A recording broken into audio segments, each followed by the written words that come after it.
कभी कभी हमें जीवन में अकेले लड़ने की आवश्यकता होती है। ये कहानी एक ऐसे लड़के की है जो अपने लक्ष्य की ओर आगे बढ़ने के लिए अपनी अकेलापन को एक सुनहरा अवसर बनाता है। एक समय की बात है, एक छोटे से गांव में एक लड़का रहता था। वह बहुत सपने देखता था और अपने लक्ष्यों की प्राप्ति के लिए प्रयास करने का निरंतर जुनून रखता था। परंतु उसके पास न कोई साथी था, न कोई गाइड करने वाला। उसके परिवार में भी उसकी सपनों को समझने वाला कोई नहीं था। इसलिए उसे लगता था कि वह अकेलेपन की जंजीरों में बंद है और उसके सपने अधूरे रहेंगे। फिर भी उसने निरंतर मेहनत की और अपनी आत्मविश्वास की आवाज़ को बुलंद किया। उसकी इच्छाशक्ति और संघर्ष ने उसे सही दिशा में आगे बढ़ाने की शक्ति दी।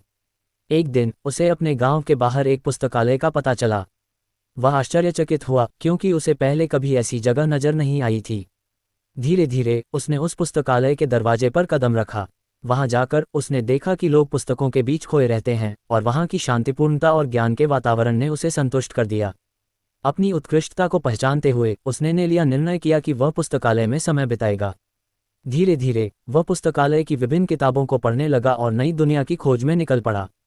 दिनों बिताने के साथ साथ उसका ज्ञान बढ़ता गया और वह अच्छे लेखकों और दर्शकों के साथ रिश्ते बनाने लगा।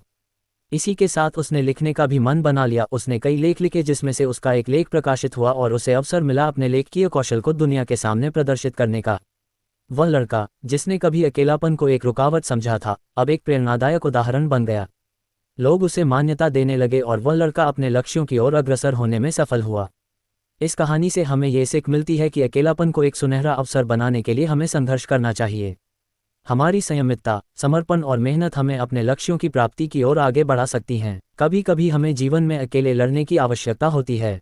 ये कहानी एक ऐसे लड़के की है जो अपने लक्ष्य की ओर आगे बढ़ने के लिए अपनी अकेलापन को एक सुनहरा अवसर बनाता है। एक समय की बात है, एक छोटे से गांव में एक लड़का रहता था। वह बहुत सपने देखता था और अपने लक्ष्यों की प्राप्ति के लिए प्रयास करने का निरंतर जुनून रखता था। परंतु उसके पास न कोई साथी था, न कोई गाइड करने वाला। उसके परिवार में भी उसकी सपनों को समझने वाला कोई नहीं था। इसलिए उसे लगता था कि वह अकेलेपन की जंजीरों में बंद है और उसके सपने अधूरे रहेंगे। फिर भी उसने निरंतर मेहनत की और अपनी आत्मविश्वास की आवाज़ को बुलंद किया। उसकी इच्छाशक्ति और संघर्ष ने उसे सही दिशा में आगे बढ़ाने की शक्ति दी। एक दिन उसे अपने गांव के बाहर एक पुस्तकालय का पता चला।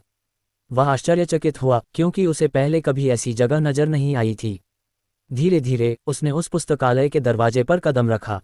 वहां जाकर उसने देखा कि लोग पुस्तकों के बीच खोए रहते हैं और वहां की शांतिपूर्णता और ज्ञान के वातावरण ने उसे संतुष्ट कर दिया।